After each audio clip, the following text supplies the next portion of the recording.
So what up? It's Bobby. This video is sponsored by Arco. We're here with Viking.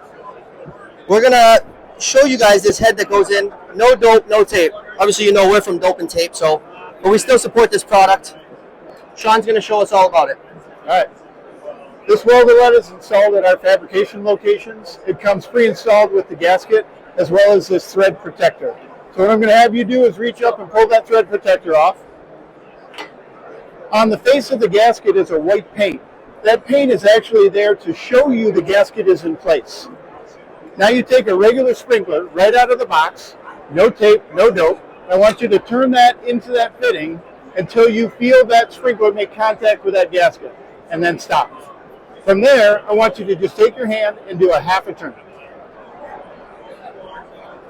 So that's a quarter turn. Go another quarter turn.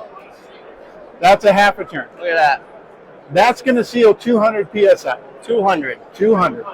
No dope, no tape. Now, most people who are coming up here and watching this are looking at us and saying, yeah, okay, sure.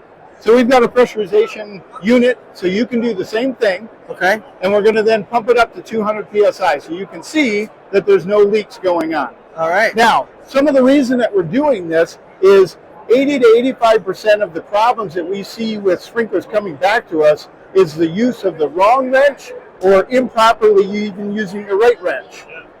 You can see some marks on these frame arms. You also have the possibility of damaging the element. This protective cap, while it protects the sprinkler, still allows you to squeeze and potentially damage the sprinkler. This new cap, you can't squeeze and damage the element. I like that. So you can grab it, you can really get on it, and you can put the force that you need to install it. So let's go ahead and do that same thing. I'm going to give you this sprinkler, showing you that there's water in that fitting. Okay. And go ahead and thread that in. This is crazy. Again, take it till you feel contact. Contact. Now go half a turn. Good enough. Half turn. Right, so we're going to purge some of the air out of this system so we can get the pressure. We've got a pressure gauge right here that you'll be able to watch and see everything as it goes up.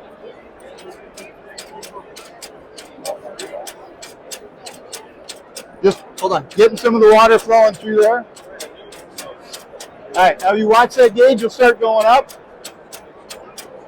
It goes 50, 100, 200, 250. Wow. That's incredible, man. And if you actually feel in there, yeah, I can see no nothing's dripping. That's incredible. That is innovation. That is now, we talked about how the wrong wrench causes all this damage. Everybody uses crescent wrenches. Now you don't need a wrench. No wrench. So what is this? Wow. This is just in case? This is actually a wrench. If, for example, you needed to go a little bit more to align those frame arms, but your hand was maybe a little tired that day, you use this wrench and you can align the frame arms. Wow. In addition to that, the requirements are you still need to have a wrench in the cabinet that's left on site. Right. That fulfills that requirement. I gotcha. Okay. That was awesome.